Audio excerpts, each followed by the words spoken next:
আসসালামু আলাইকুম, কেমন আছেন? আপনাদের সবাইকে আকরাইন পেজের নতুন ভিডিওতে স্বাগতম। তো ভিউয়ার থাম্বনেল ও টাইটেল দেখে নিশ্চয়ই বুঝে গেছেন যে আমার চীনা হাঁসের ডিম থেকে বাচ্চা ফুটেছে। তো চলেন ভিডিওটি শুরু করা যাক। তো মাশাআল্লাহ ভিউয়ার্স, দেখতে পাচ্ছেন আমার চীনা হাঁসের নিচে বাচ্চা ফুটেছে।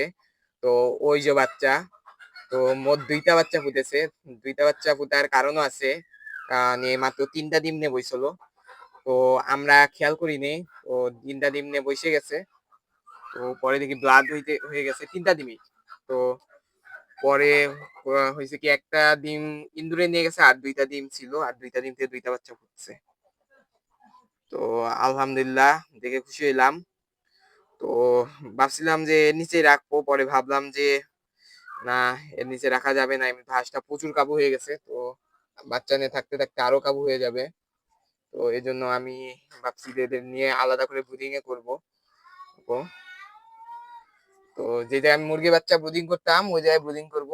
মুরগির বাচ্চাগুলাকে তো আপনাদের গত ভিডিওতে দেখাইছিলামই, যে এখন খাঁচায় করে মুরগি বাচ্চা রাখতেছি এখন বর্তমানে। তো কালকে ভিডিওতে ওটাতে আর দেখেননি, প্লিজ আপনারা দেখে নিন।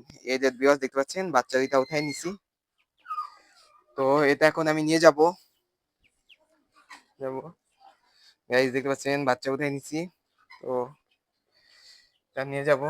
তো লাইটটা জ্বালাই নেই এসে। তো দেখতে পাচ্ছেন ছোট্ট একটা ব্রুডার। তো এই ব্রুডারে আমি এই বাচ্চা রাখবো। এই যে নিচে রাখতেছি আপাতত। তো এই যে ভিউয়ার, দেখতে পাচ্ছেন ব্রুডার। তো এই যে রাখতেছি, এই যে এই ২ টা বাচ্চা। যদি হালকা একটু খাবারও দিয়ে নেই।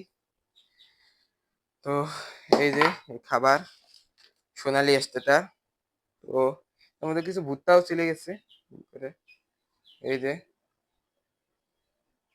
এই যে এবার দেখতে পাচ্ছেন, বেশি দিব না, এই যে ছিটাই দিই। দেখতে পাচ্ছেন, আমি ফিড গুলা রেখে আসি। তো দেখতে পাচ্ছেন গাইস, আর এই যে বাল ৬০ ওয়াটের। তো এই জায়গায় চলতে থাকবে। তো আমি এটা আটকাই দিই। আর এটাতে আমি পরে কিছুক্ষণ পরে এসে ঢেকে দেবো। তো এটা হচ্ছে আমার চীন হাঁসের মেন আপডেট, যে চীন হাঁসের বাচ্চা ফুটছে।